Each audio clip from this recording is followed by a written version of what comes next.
All right, hello everybody. Hello, hello, hello. How is everybody doing?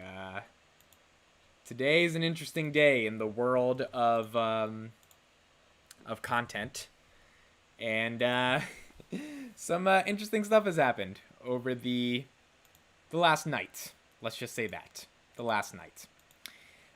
Good morning to everybody. Welcome to the Market Open. I'm happy you all can join me. Hope you're all having a great day. Very, very interesting news came out last night after hours. And it's been rough. John Stevens, happy Wednesday. Josh Storm, buy the Roku dip. Well, I put puts on Disney yesterday. CJ, Range Rover, Netflix has got me so much booty. I should buy. Yo, that's the best comment so far. Okay, a lot of stuff to talk about. First of all, let's get into this picture right here, this image. I'll have some videos coming about this today, but this is important. Here's the image right now. Everyone can see, yes. Boom, Netflix, $348 after hours. It dropped. And today we're going to talk a lot about, in addition to the Market Open, why this happened. I want to hear from you guys why you thought it happened. Look, I made a video a long time ago talking about this. You guys are going to see it right now, and I'll link it somewhere. Basically, I talked about this back in December. This was a big deal for me. This idea of Netflix not being a good company. Now, I'm not going to hear... I obviously didn't short the company, so I didn't believe it to the point where I could short it. But I did believe it for 26 minutes to make this video that if YouTube was a stock, it would destroy Netflix. Look at the setup that I had back then. No background, nothing. Just talking for 26 minutes straight why I thought Netflix could not beat YouTube. I have always had the thesis that at the end of the day, it comes down to where the attention is. I did not feel that Netflix had the minds and hearts of people. I felt that creator-driven platforms, user-generated content platforms, they were the ones that were always going to win. And it's very obvious that Netflix has overpaid for a lot of content that people don't care about, and that user-generated content was going to win. And that's why I think we see Netflix is winning. So if we look at Netflix's stock right now, it's down even worse. It's down 30% now. It was at 244 pre-market. It was at 250 yesterday. It ended. Look, it's really important to understand something. Netflix does not have an algorithm. I said that in that video, and I've been very consistent about this. You can go to my YouTube channel, make a lot of videos about this. Netflix does not have an algorithm. It's not Netflix's fault that they don't have an algorithm. They are not a platform, which is why I never understood why people are talking about them as a tech platform. They are a media company. That's it. Emmanuel Super Chat, thank you so much for $14 Canadian dollars. Appreciate you being here, man. Really, really appreciate it. Glitch Life Morning, Cameron, what's up, what's up? Midwest, what's up? So, again, Netflix is a company that is buying premium content and trying to get you to come into the door, which is why they licensed The Office and Friends and all that stuff in the beginning.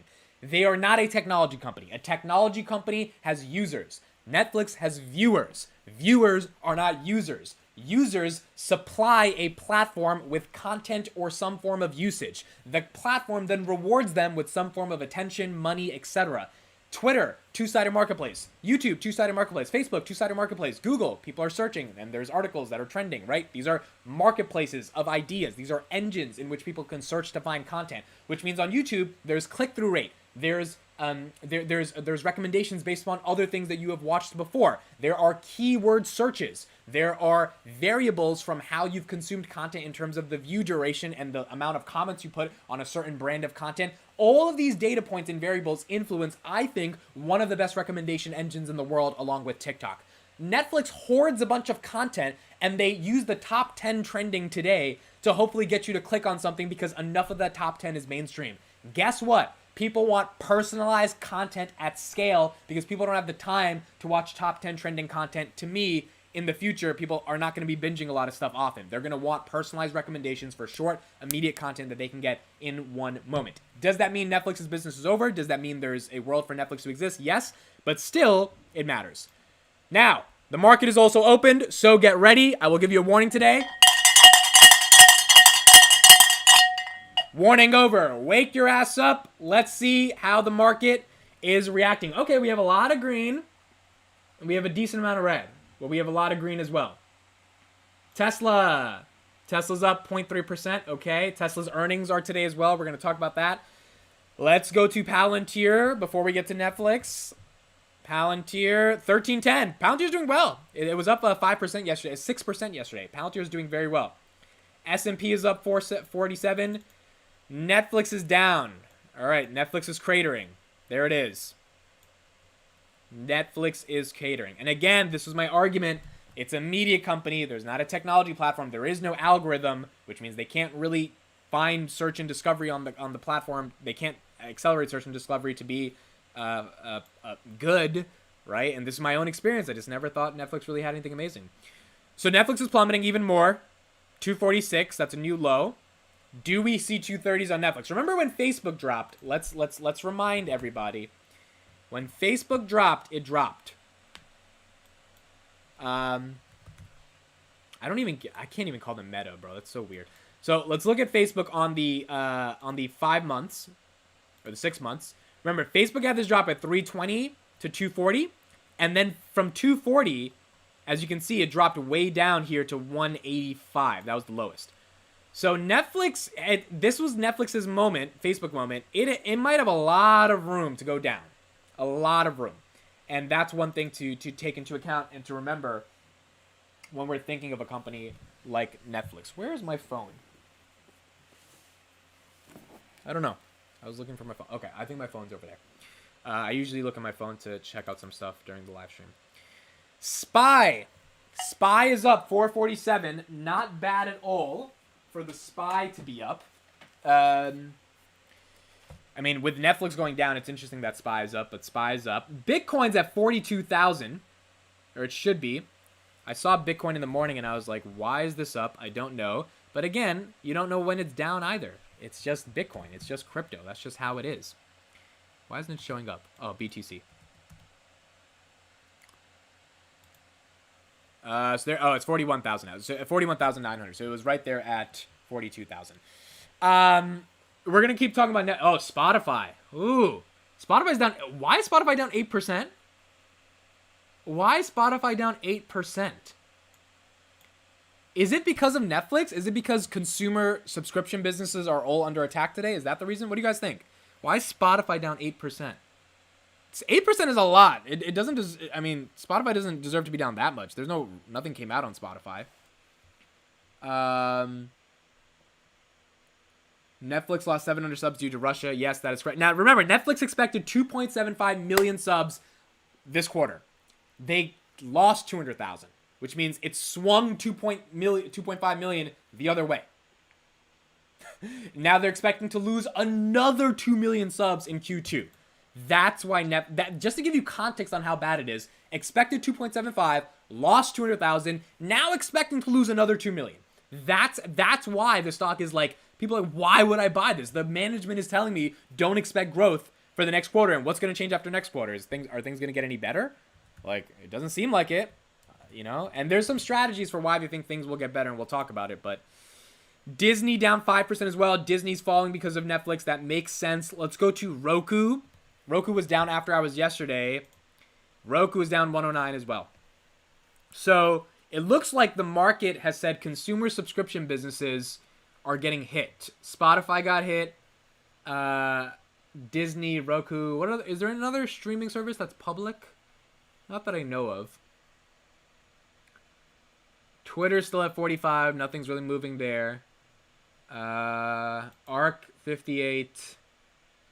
Interesting. Very, very, very interesting.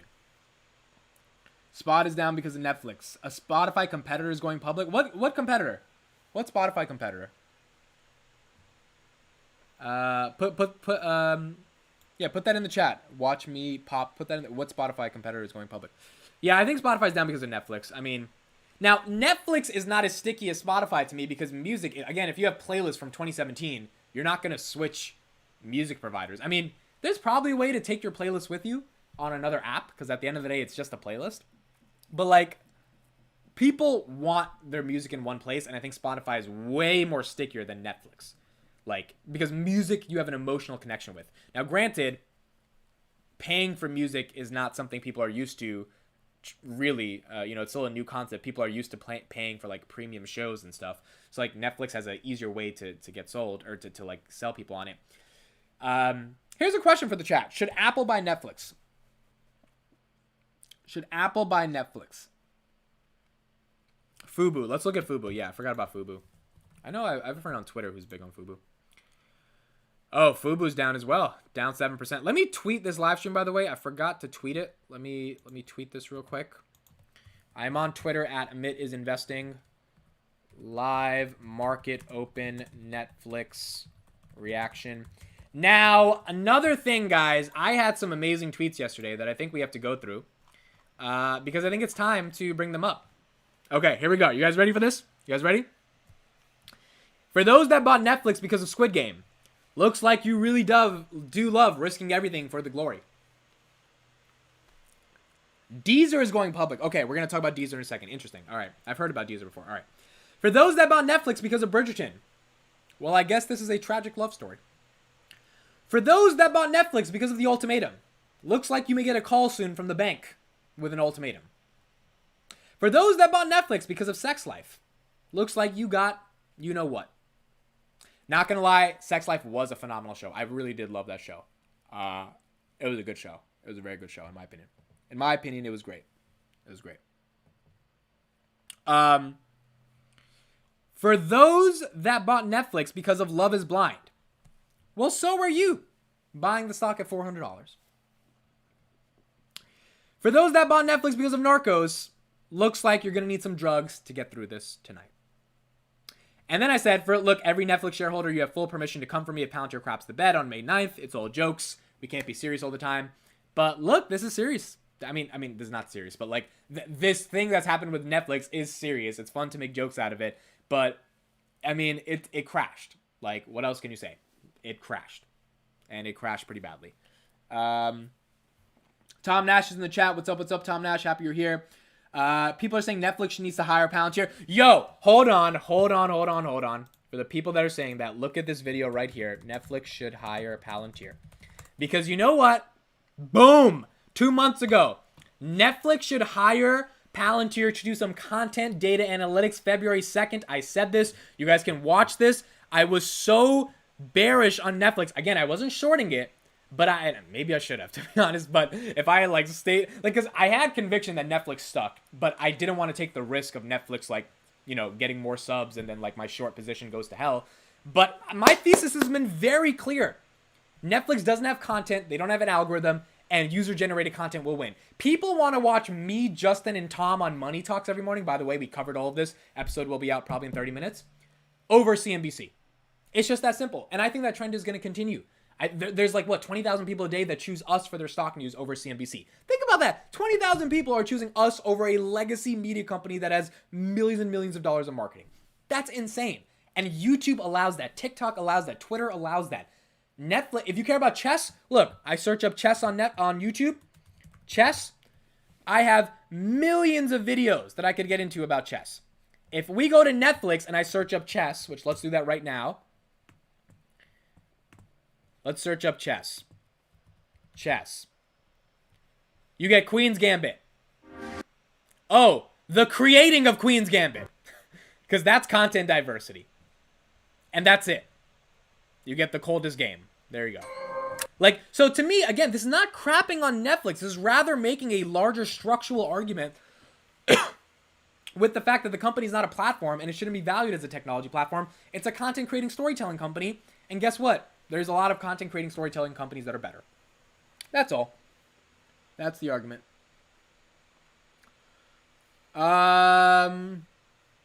Someone said, Tom, please cover Origin. And he said, I don't cover organs. Tom's a funny guy. By the way, guys, the Money Talks episode was good today. There were some really good jokes. I think you guys will enjoy it. So definitely make sure to check it out. We covered Netflix. We also covered Tesla earnings, which let's transition to that for a little bit. Tesla is at $1,000. It's been trading in this range, as you can see. Let's look at the range right here. Let's look at the 3 months. Right here. Look at this. It has been pretty stable. I mean, it has been pretty stable at this $1 trillion market cap. Now, it got down... hold on. Oh, let's go to 3 months. Here we go. So, on the 3 months, it got to 700 in February. That was the lowest it got to. And then, since then, it's been stuck there. Right here at this trillion. So, for the past 2 months... It's been really stuck from 800, 900, 1,000, and then it got to 1,100 after the stock split, and now it's been in this range right here.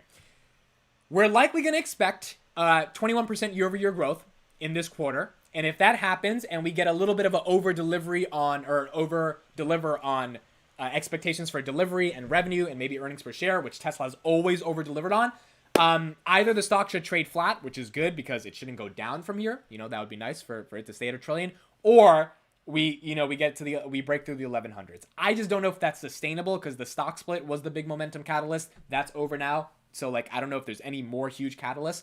But if there's insane growth, then it's going to propel it. But the one thing to remember is the Shanghai lockdowns. So Tesla has managed to be able to keep the factory semi-open, or they're opening up very quickly. It's going to affect around 90,000 cars worth of delivery. And again, this is a governmental, geopolitical, economic issue. Tesla can't control it. But nonetheless, they're managing the best they can do with Shanghai. And I think investors will give them some flack for that, right? Because they can't control that. The fact that they opened the factory in Berlin and Shanghai is amazing enough. But the question is going to be, is earnings going to reflect, their ability to just push through this moment right now?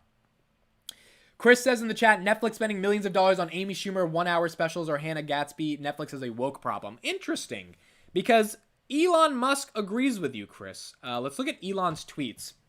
He's been recently tweeting about Netflix. It looks like he might buy these mother effers out as well. Let's go to his replies. Here we go. Why is it? Okay, there he is. So if we go to his tweets and replies, he said, can they please just make sci-fi fantasy at least mostly about sci-fi and fantasy? He also said, this true is in response to he said the woke mind virus is making Netflix unwatchable. And then he says, not just Netflix, movies in general, video games, TV, it's all infested with current trend, woke garbage, nothing original, expect from media at a place like Japan or Korea, ironically. And he said true. So Elon Musk agrees that Netflix is spending money for content that is really not attractive to people. Now, Elon has his own political agendas and ideas around content, but outside of just content, I've always said Netflix doesn't have content because my thing is look, when I go to YouTube, I can find a video in seconds because of their algorithm. This is not to say YouTube's the most amazing thing in the world, but it is to say that YouTube is recommending content from years ago that are still relevant today. If you put up a video 5 years ago, it can still rank in search. Look, let's try this out right now, actually. Look, so if I'm gonna go to YouTube, I'm gonna type in, oh, hold on, Palantir new video. Not bad. See what I'm saying? If I go to Netflix, I wouldn't have seen that Palantirs and Sarkos just released a new video. But they did. So you can see that from YouTube, right? That's the main thing. Look, someone just said a new video on the Palantir channel has come out amid. Debecca says that. Thank you so much, Debecca. Yeah, see, I get that right on YouTube. And then look at this. I don't even have to do the search thing I was going to do. Fireside chat with Balaji Servanian. He was I think the co-CTO of Coinbase. He's big on Bitcoin, crypto. If you're in the Web3 crypto space, you know who Balaji is. 3 years ago. Look at this. 3 years ago. TechCrunch, which is a media publication, is getting views and money and opportunity for their brand on YouTube from 2018. It is phenomenal. This has been my argument for so long. How could Netflix be considered a tech platform when this is what I see on my home feed, and the opportunity gives to creators over, like Bridgerton. Bridgerton has an audience, but it's a media audience. It's not a technology audience, or not the valuation of a technology audience. YouTube as a platform with user-generated content is just much more viable. So that was the core point I wanted to make there. Now, what I was going to search was how to build a two-sided marketplace. Yeah, look at this. So this was correct. I entered in a search result. The first result, we're not talking about the second, we're not talking about the third, we're not talking about the second page, we're not talking about you have to scroll all the way down. The first result is from 7 years ago. Come on, man. Come on. 7 years ago? 7 years ago? What other platform is giving that type of discovery to content? That's why I just never understood Netflix. I'm like, what are you doing on Netflix? It's just a bunch of media, and it's not even that great media. And again, there's an audience for Netflix, but that's why I wasn't touching Netflix at all. I wasn't touching it at all. Now, Joseph Carlson came on the pod a while ago. I do recommend you guys watch this. Joseph Carlson, Netflix Amit. Let's see if it pops up. Yeah, right here. So I said, all right, Joseph Carlson made me more bullish on Netflix stock. This was 2 weeks ago when he came on the channel, and I outlined my bear thesis. As you can see, I'm in the zone right here outlining it. Joseph's patiently listening. And then Joseph kind of walked me through why the bull thesis is intact. Now, that made me more bullish, but in no way was it going to get me to buy the stock. Because every argument he said, at the end of the day, I was like, I don't think they're going to grow at this level that people think they're going to grow at. I do recommend people watching that video, though, to get that perspective. But I mean, that's been the argument with Netflix since then. That's been the argument. Wow, Netflix at 230. Look at this. Netflix is down. 230. Netflix is down. Lufty says, YouTube algorithm is so good that I don't have to subscribe to channels and I get all the good content from them. Yeah, you don't have to subscribe and you'll still see stuff pop up in your feed. Come on, man. You know how Joe Biden... Come on, man. Come on, man. Like, come on, bro. Shout out to 164 people watching in the chat. Really appreciate you. All right, I'm going to do a quick plug right now, then we'll get back into the market open. I have had people reach out to me for potentially angel investing in my startup. We're at $130,000 raised. We just got a $5,000 commitment yesterday.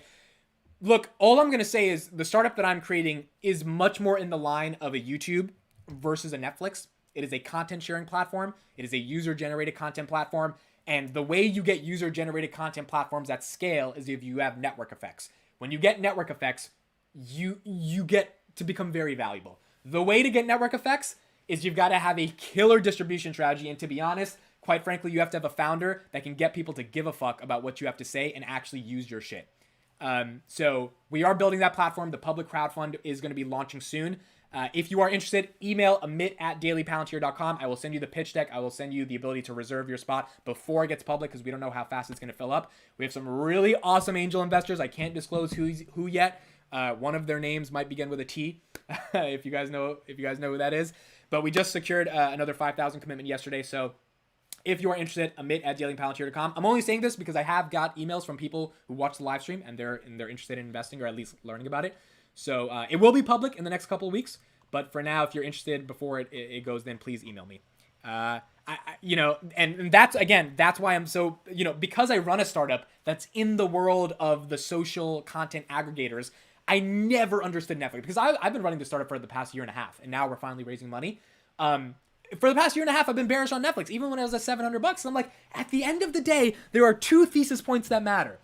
People want to get discovered for content, and people want to discover content. That is it.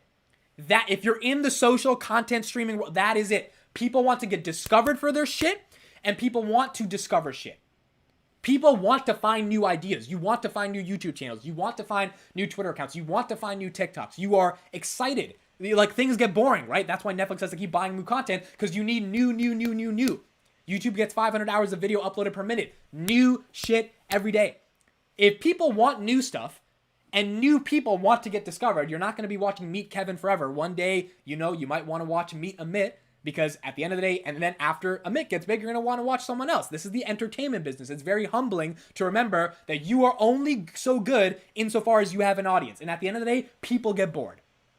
So the reason I'm mentioning this is because I've been running a startup that is built upon trying to create the supply and demand of tension to get more creators discovered and to get more consumers to discover interesting forms of content. And I think those platforms are valuable.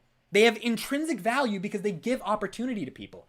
And if you give opportunity to people, as Netflix slides to 233, where I'm just ranting as you guys are watching this this go down, you become a very valuable company. You become a very valuable company. So that's why I'm bringing this up, because I'm building one of those types of startups. And again, they're very hard. They're very risky. A lot of them fail. 90% of them fail. The 10% that win have a kick-ass founder that is actually able to get the world to listen. Because 90% fail, the 10% that win, they really do bring substantial value. Netflix was never one of those companies to me, ever. It was never one of those companies, ever. Steven says you're taking Netflix down. Meet Chris. I'm coming for you, mate. Chris, come for me, man. Man, that sounded so weird. I am sorry. Pause on that. For those that got it, you got it. By the way, Chris, tell us in the chat, Chris went to see. Oh, hold on. I got an amazing thing to talk about. Okay, let me go full screen on this, and then we'll get back to the market. Netflix is at 234. Netflix is all that matters. None of the other stocks matter today, right? Like nothing else matters. What's Palantir? Let's go to Palantir real quick. Chris, stay in the chat for a little bit. Palantir is right at 13. Bitcoin's at 41. Yeah, nothing else matters, guys. I mean, like ARK's at 57. It's a pretty flat day. It's just Netflix is the story. Netflix is just going down even more. All right. So Chris Patel, one of my good friends. He's also investing in the startup, by the way. He's actually our lead investor on the crowdfund. He believes in the vision, and hopefully I'll be able to hand a check to Chris Patel in 10 years for a lot more money than he's giving me. He went to an Andrew Schulz concert. Now, for those who don't know Andrew Schulz, let me pull him up real quick. We're not going to watch him. I'm just going to pull up his YouTube channel. He is a comedian who I think is probably the GOAT. Netflix gave him a special, but his special wasn't like that amazing. His YouTube stuff is way better. And it wasn't really a special because it was during the pandemic, so it wasn't like really on stage. I think he's recording one of those now, and it's going to be syndicated and distributed somewhere. But, okay, so let's look at Andrew Schulz, right? Andrew Schulz has 1.9 million subscribers, and he blew up November 2019. How do I know he blew up November 2019 or like September to November 2019? It's because that's when his videos started going viral. He's been doing YouTube for a while, but late 2019 is when his videos went viral. This is one of the videos that went viral. It was called the Crowd Work Special. Oh, wow. He has so many videos with millions of views. Let me just... Crowd Work Special. Crowd Work Special. Okay, this was the one, right? 5.7 million views. This right here popped up on my feed randomly. Again, this is why YouTube and user-generated content matters more than Netflix. Andrew Schulz, individual person, makes a crowd work special. I encourage you to watch it. It's the most hilarious thing I've seen in the world. I immediately, right here, I'm coming to your city. This was pinned 2 years ago. I bought the ticket immediately for New York City. Where was the New York one? He doesn't have it pinned here, but I clicked on his link and I bought it for the town hall at New York. And it was one of the best shows I've ever seen in November 2019. This video that got organically recommended by an algorithm on a content sharing platform that gave Andrew Schulz the ability to get my money to go to a show because I was such a passionate fan of his, just sold out Radio City Music Hall 2 nights in a row. And Chris Patel just went to his show 2 days ago. So Chris, I want you to type in the chat how it was because I didn't get a chance to ask you yet. But think about that for a second. Like, just think about that for a second. A platform got a comedian to build his own platform, and that comedian just sold out a arena with 12,000 people over 2 nights. 12,000 people. Now, granted, his videos get millions of views, right? And like 12,000 to million, that doesn't matter. That like you're like, oh, it doesn't matter. But when you think about real in life person, people taking time out of their busy days, 12,000 of them just to watch you speak, to make them laugh. By the way, Bill Gates showed up to his show. It was the most random thing. It was hilarious. But like, that's insane. That doesn't happen because of Netflix. Simple. Now, you may say, oh, Netflix gives you a platform, you know, if you get on there and people watch your comedy special. Yeah, but how do you get the Netflix special? You have to build up your own audience first, right? Otherwise, there's no way to build the special to get the audience. How do you do that? You got to do that through, you know, YouTube, through TikTok, through Instagram.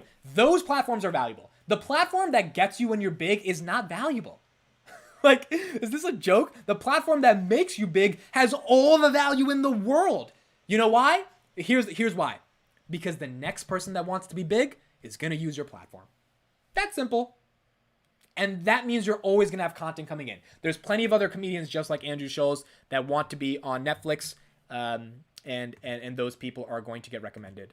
And those people are going to get, you know, discovered.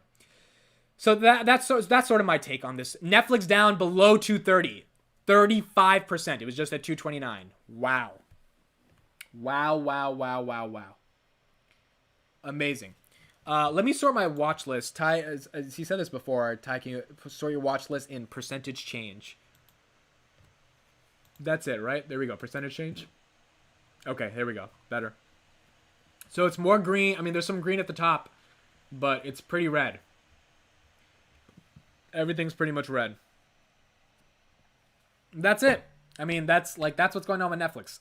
Someone says in the chat, Schulz knows how to play his algorithm and his content is good. Chris, absolutely. Someone says, In a crazy world, should Elon be gunning for Netflix or Twitter? Which would give him more money? Well, I mean, Elon cares about free speech. Elon doesn't care about Netflix. Netflix is not free speech. They're just a media company. They just have massive scale. That's all. The other thing that Tom brought up a good point on Money Talks today. Netflix licensed The Office and Friends from like NBC for like 5 or 6 years just to get people into the door. Imagine they didn't have those shows. Like Netflix was the king of the hill because they were a content aggregator. You came to Netflix to find content from everywhere. Then they had to start becoming an original content studio. And that shift right there is where I immediately understood that this is not a company you want to invest in. Because making content is hard. It is really hard. It's the entertainment business. It's not easy to get eyeballs at all. So when I realized Netflix was trying to become a studio, I'm like, screw this. Like, why would I invest in a studio? Like, what? Because they have a lot of... people will cancel. It's just, like, it's not that hard. Like, you know? So, that's another thing to really, really think about when you think about this. Netflix has been kicked out of FANG. I don't think they should have ever been in FANG, for sure. Dude, Bill Gates was there. Yeah, that was crazy, Chris. Do you think Palantir can hit $200 in the next 6 years? Let's talk about some Palantir news real quick. Do I think Palantir can hit $200? Yes, I do. I do think it is going to be hard, but I do think they can. Now, I'm coming out with a video today, guys. I want to use the power of this community to ask a good question. So this is the Palantir Q1 2022 earnings. What do you call it? Like Say Technologies app. You can ask a question, and the top voted ones are likely going to get the attention of Palantir. So I'm making a video today later, and on that video, watch out for that video, please. Comment your best question. Because someone asked me on Twitter, do you have a question? And I was like, I don't really have a question, but I think like if my community has a question, then we can take the #1 comment on the video that's coming out later today that has the most amount of upvotes, and I'll copy and paste that question into Say Technologies, and then everyone can go upvote that. So for example, right now, what are we expected to see in the next 6 months? What is going to move the needle forward? That has 1.2 thousand upvotes. I think that's a ridiculous question because like it's vague, it's generic, it doesn't really act like what is management supposed to say to that? They're going to be like, well, we should grow. That's going to move the needle. More growth, right? Like, so that question should not have 1,000 upvotes. It should not. Objectively, it should not. I think a question around the metaverse. I think a question around Web3 and Foundry for crypto, which we have literally not heard about for months. I think a question about governmental business and, its relationship to Russia, Ukraine. Those are the questions that should have thousands of upvotes because that's what's going to get their attention when they see that. And those are the questions that I think they actually should answer. They're going to talk about a lot of stuff in Q1. They're probably going to talk about Russia, Ukraine, all that stuff. To me, if I had to bet, and I'm going to let the audience decide, but if I had to bet, I would think Foundry for crypto and metaverse, they have not talked about it and they introduced it. The reason I think it's the most important is because crypto is exploding right now. FTX valued at $32 billion. Blockchain.com going public. Crypto.com just branded Staples Center. Coinbase, obviously, it's one of the world's biggest crypto exchanges. New coins being launched every day. Like, to me, what is your crypto strategy? Are you taking advantage of this emerging industry that will be likely worth trillions of dollars? You have a Foundry for crypto product. Your co-founder just called the guy who says Bitcoin is stupid a sociopathic grandfather. So but you guys don't have Bitcoin on your balance sheet. Like, what's the relationship there? I think that's an incredibly important question. I think that it's niche enough and specific enough, but it's also broad enough to be able to tell about the trajectory of the company because crypto obviously is big. Which I think it should be a question that should have thousands of upvotes. Not, what is going to move the needle forward in the next 6 months? That's not a question. They're going to say growth. They're going to say we have to keep doing what we have to do. They're going to say we appreciate you as an investor. Thanks for asking.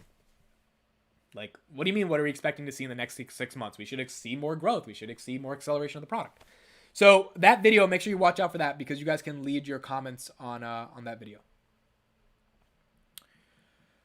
But yeah, that's what's going on so far. Looking back at the market, Apple 166, Apple's down. Oh, Netflix 230, 226 now, much below 230. Sheesh, man, this is interesting. They gave Jerry Seinfeld $100 million. Goodness gracious, yeah. Like now you may think that's crazy, but where else is Netflix going to put that $100 million? Content is really hard. So it's like, if they didn't give it to Seinfeld, and Seinfeld has a big audience, but maybe it's not worth $100 million, but at least it's worth something. Who are you you're gonna give $10 million to a bunch of crappy shows, or you're gonna give $100 million to one guy? I mean, that's, so if you have a big name, Netflix could give you a big payday.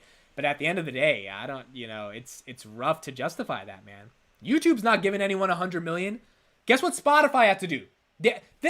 I'm not going to get back into the Spotify rant, but Joe Rogan is probably not worth 100 million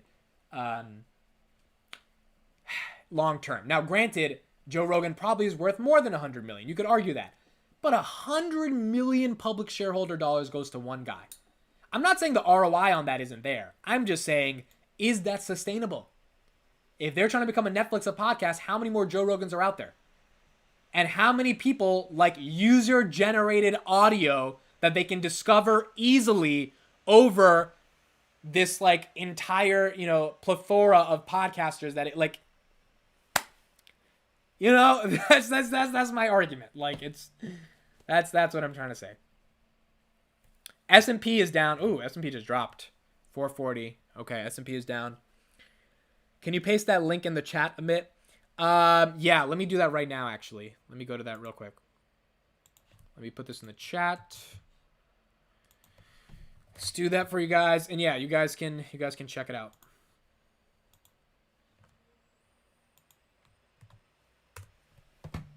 Okay. Facebook's and Roblox dumping in the Netflix news. Are they? Facebook? Now, I know Disney... No, Facebook is not dumping that. I know Disney and Roku.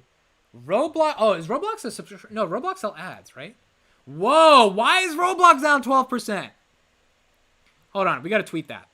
Let's tweet that right now. Why is Roblox down 20... Why is Roblox down 12%? That's the thing, right? Roblox, RBLX. Yeah, that is it. Why is it down 12%? What is going on right now? The Rogan move is a good decision. I think it's good to get top of the funnel brand awareness to get people into the app, but I don't think it's sustainable long term. Otherwise, you're going to have to buy the next Rogan and the next Rogan, and that's hundreds of millions of dollars just to get people to use your app. Like, to me, there's a much better way to do this with creators. Seinfeld is better than Friends. I don't understand how you can watch Friends in 2022. Not gonna lie, I kind of like Friends sometimes. I mean, I don't watch it anymore, but Friends is a little cringy. But I liked Friends. I mean, Friends was it's like a little feel good. It's a nostalgic show of the 90s. Not really the 90s, like the early 2000s. PayPal. I mean, PayPal's down 7% because PayPal's just down 7%. But goodness, I mean, this is red. This is red. This is. I mean, look at Amazon's $80 away from touching the 2000s again. Yeah, the market just crapped. Google was at like 26.20 and like 10 minutes ago. The market just... Oh, Palantir must be down. Palantir must be down then. What's Palantir? Yep. Well, okay, it's not down too bad. 1280. It was in the 13s. Fubu down. What is Fubu? I just saw it. Down 8%. Yeah, this is a little rough. Josh Storm says there isn't another Joe Rogan. Agreed. That's my point. Did Wood own any Netflix? I think she owned a little bit of Netflix, but she sold out most of it. It was like in one of the funds. I think she had a little bit of it.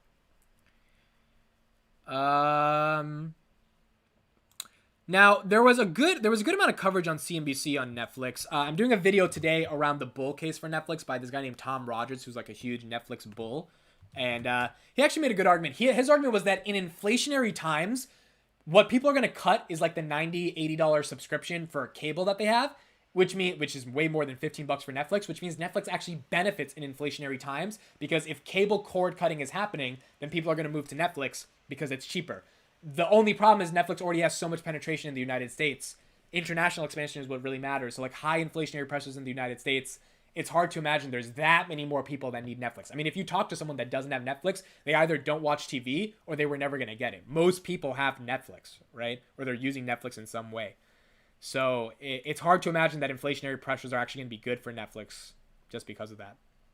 Just because of people cutting off cable.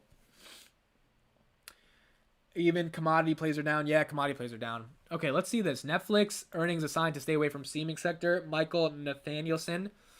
We can watch that. Let's watch this one. Netflix shares. Let's watch this one. Okay, we'll get to it in a second. This is a more broad description. Netflix shares losing a quarter of their value in the pre-market after subscribers began the year by leaving the service. Julia Borson joined us now with more. Julia, good morning. Well, Melissa, the company lost 200,000 subscribers instead of adding the 2.7 million that analysts had projected. And Netflix would have fallen short of expectations even if it had not lost the 700,000 subscribers that it did in Russia when it shut down its service there. Now, the company says things are going to get worse. Netflix guided to the loss of 2 million subs in the second quarter instead of the addition of 2.6 million, which is what analysts had anticipated it would guide to. Now, to help reverse those numbers, co-CEO Reed Hastings saying that he's open to advertising, doing a 180 on his prior anti-ad stance. Hastings now saying that ads are a key way to give consumers a lower cost choice. Allowing consumers who would like to have a lower price and are advertising tolerant get what they want makes a lot of sense. So that's something we're looking at now. We're trying to figure out over the next year or two. All right, so we're going to let Hastings talk. By the way, Reed Hastings is a GOAT. It's very hard to bet against Reed Hastings. He is an absolute GOAT. But advertising, he's always been against it. It's very complicated. And the reason why it's complicated, there's a lot of reasons why it's complicated. You have to build out an ad sales team. You have to get massive amounts of data to create a targeting mechanism in which the advertisement is ROI, return on investment friendly for an advertiser. Then you have to actually be able to figure out where to put the ads in the content that actually creates the meaningful return on the investment. And then you got to get the advertisers to actually feel that the content is good enough to target their ads in front of. And then you have to make sure the ads are hyper specific. You can't get a, Indian soap ad if you're watching in Korea. It's not going to make any sense. So it's a very complicated system. Advertising is not easy. And which is why they've always said, hey, it's more easier to get your credit card. You pay us every month. But if you've got to get new people in the door, you might have to go through ads and make it easier for people to watch the content. But think of us as quite open to offering even lower prices with advertising as a consumer choice. As for the company's slower growth, Netflix citing a number of factors, including market penetration, competition, sluggish economic growth, inflation, and password sharing, saying that in addition to Netflix's 222 million paying households, they estimate that Netflix is being shared with over 100 million additional households. Okay, we'll talk about that in a second. Chris says, remember Roku. Chris, I tried, so I have some thoughts about Roku. So we can end the video here. Basically, she was saying, look, there's going to be Netflix. So a couple things I want to say. First of all, I want to answer this comment in the chat real quick. Palantir Long says, not to talk about it here a minute, but say if I put a chunk into your startup, when do you think a return on investment is they're going to come? Let it be very clear. If you invest in a startup, you're likely not going to get a return for at least 7 to 8 years. If you get a return, there's a good chance you lose all your money. So startups are very risky. If you do get a return, it's going to be a lot because that's how startups are, or if you're not going to get a return. That's just how startups are. But you want to expect at least you want to be able to throw money away and not want to look at it for the next 8 to 10 years if you do invest in a startup in general. Okay, couple things. Now, this first argument. First of all, Netflix is saying, look, there's 100 million households that use Netflix but that are sharing it. There are tweets from 2015, 2016 in which Netflix was saying, hey, you should share your password with your friends. Like, they were encouraging it. Now, why were they encouraging it? And I said this a while ago. I said this on the first Money Talks show I guest hosted a while back. Netflix knows it's really easy to stop people from sharing their password. You get your engineers to build some code that makes it impossible. They didn't do that because how do you get customer acquisition? You get people to use the service. Even if they're using it as for free, illegally, if I'm using your Netflix password for 3 years, you know what? At one point, I'm going to be like, I love Netflix so much. I've been using it for free for 3 years. I'm just going to go buy it myself. And then I'm probably going to use it for the next 4 or 5 years, which means if anything, I'm going to be break even or I'm going to be positive as a user to Netflix because those first initial years of me using it for free, even if it was illegal, it at least got me hooked on the service. Attention is the hardest thing to get in the world. And if you're able to get it as a company, you will use anything to be able to sustain it. Now Netflix is saying, well, wait a second, people are sharing the password, things are getting more competitive, there's all these streaming services, we got to crack down on this. So you see the obvious shift from 4 years ago when they were a monopoly. They were like, hey, share the password, get more people in. Now they're like, look, we can't afford for you to share the password. It's not a bad thing that has happened, but nonetheless, it has happened, and it's something to think about. Now, Roku, Chris says, Roku does ads way better. I agree. This is Kathy Wood's bold thesis on Roku will be the integrated mechanism to connect the targeting for advertisements, which is very difficult, as I talked about, and the distribution of those ads in one place so that Netflix could theoretically just use the ads that Roku serves for them so they don't even have to do any of the ads work, and they get the benefit because they get a percentage of the ad. However, the question becomes two things. or three things. Number one, Chris, I went on the Roku channel this week. It kind of sucked. I'm not going to lie. I found some good stuff. The Roku channel was not interesting at all. And I was home alone on Saturday. I was looking for content. When I mean I watched Netflix The Ultimatum because that's how bored I was on Saturday night. Now, granted, I had worked all day Saturday, so I thought I deserved some time to just watch some Netflix. Goodness, I could not find content. I had to watch The Ultimatum, which is this stupid marriage show on Netflix, because that's how bad it was. So I couldn't find anything on Roku channel. I don't think the targeting was that amazing. Number two, one of the things to remember about advertising is that it's only really valuable in certain parts of the world, meaning in the United States and Europe, advertising is a big ROI. But in places with small disposable income, like India, advertising does not have a good ROI because people don't have that much money to spend. And there's so many media outlets that are already filling up with ads. So advertising matters in Europe and the United States. But the problem is Netflix already has 84% penetration for paid subscribers in the United States. So you're not going to get an incredible amount of ROI on ads with 16% if you can get those 16% of existing customers in the United States. And remember, the average revenue per user on Facebook in North America is like $40. Like, Facebook monetizes the crap out of people in North America. The ARPU, average revenue per user, probably in India or like the Middle East for Facebook is probably less than $5. Like, the people don't have that much money to click on an ad and buy something. It is a privilege in the Western Hemisphere where we're able to see an ad and actually purchase something off of it. And you know, Facebook gets the benefit off of that. So that's the other thing, right? Someone says, look at Snowflake. I'll look at Snowflake in a second. So that's the first thing. Roku can benefit off of this, but Netflix would have to use their ad technology, and the ads would actually have to be good in order for them to get an ROI, which is why I'm not the most bullish on Roku as a streaming, as like the benefit from this here. And I think the market recognizes that as well. Okay, Snowflake. Wow, Snowflake's down 5%. Now, Snowflake's CEO and co-founder just came out with a new article cover, which we'll explore on the Twitter sphere.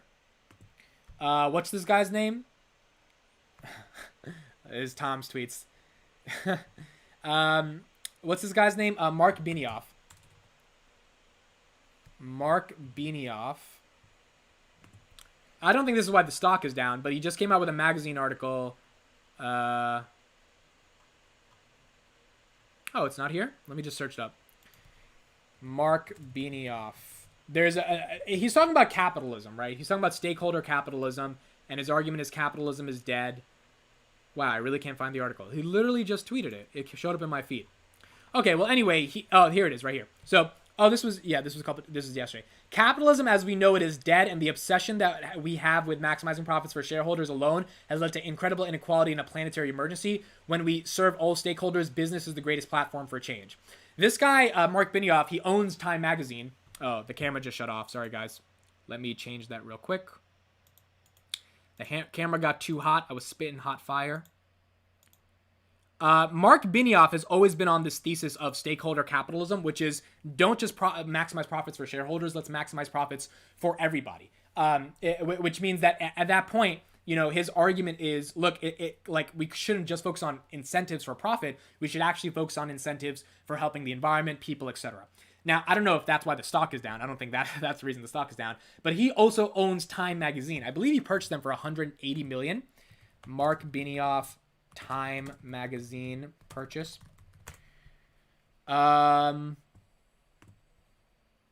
Salesforce CEO. How much was it sold to? Oh, not $190 million. Yeah. So he bought it for $190 million. So these big billionaires, they all own media assets. I mean, that's just what they do. So that's just something I wanted to bring up. I actually like Mark Benioff because, I mean, the argument is, look, it's not just about profits. It's about your employees, the environment, making sure people are well taken care of, making sure we care about everyone and more of as a community. So I do agree with that message. It also just is funny, you know, the guy's worth how many billions of dollars. He's not giving up any of that money in the name of stakeholder capitalism. So I always find that duopoly that exists there to be a little bit interesting to think about. But nonetheless, Snowflake is down 5%. Obviously, I don't think it's because of that magazine, but I think it's just because the entire market is getting pretty hit rapidly right now. Salesforce is going to be the next $1 trillion company. All right, Chris, I don't know if I agree with that, Chris. Just because you use it every day. $1 trillion, Chris? It's only a $200 billion. That means it has to, 4x? It has to be a $600, $700 stock? Maybe. I mean, if the world keeps using it, then then it could be. But I would hopefully want Palantir to take that position over Salesforce. Now, they're not a direct competitor with Salesforce, but I mean, they could easily build a CRM. That could happen. It's just hard. Like, when you're good, you're good. It's like Facebook and Twitter. Like, people are not posting tweets to Facebook because Twitter is the place for tweets. So when you're good at something, you kind of have your own market. Palantir is green in a sea of red, as someone says in the chat. Click on that, Amit. Were you saying click on the magazine cover?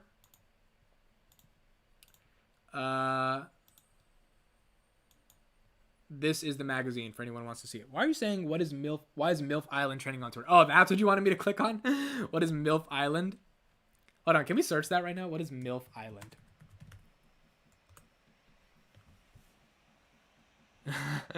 I'm booking my ticket for MILF Island. The only reason MILF Island, random stuff trends on Twitter, bro. Oh, I think it's this week. Which 30 Rock fictional project do you think is the best one? Blah, blah, blah. Okay, whatever. Anyway, so that's interesting. I'm about to hop off this morning live stream, guys. It's been about 45 minutes. Thank you all so much for joining. I appreciate you guys being here. The big story of the day, obviously, is Netflix. New Money Talks is out. We'll go. Oh, wow. Netflix below 220. The pain is here. Netflix, what was the low on Netflix? They got to 212. 30%. Or 40%, basically. 37. Probably it was at 38, 39. Woo, that's rough. Okay, well, that was it. A lot of videos coming out today about Palantir and Netflix. Make sure to keep updated on those. Patreon in the description. Please check that out. We need some more Patrons. I need to sustain my life, especially when I go full-time on my startup and I have no income. I'm finishing the last couple months of my contract with the consulting firm that I'm at, and then it's all in on the startup. All right, we're going to watch a little bit of Money Talk. We're going to just watch the intro real quick, and literally just my intro, and then I will leave you guys for today. So thank you so much for joining. Check out a little bit of the intro, and then we'll be done. Welcome back to Money Talks, where if you bought Netflix because of Squid Game, you must really love risking it all for the glory. If you bought Netflix because Love is Blind, well, so were you, buying it at $400. And if you bought Netflix because you like Narcos, well, you're gonna need some drugs to get through the rest of this week.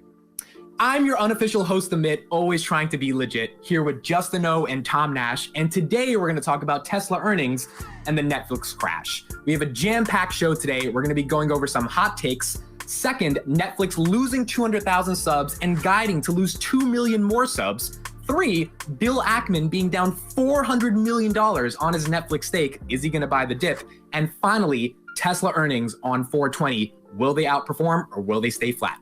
Don't go anywhere. We'll be right back.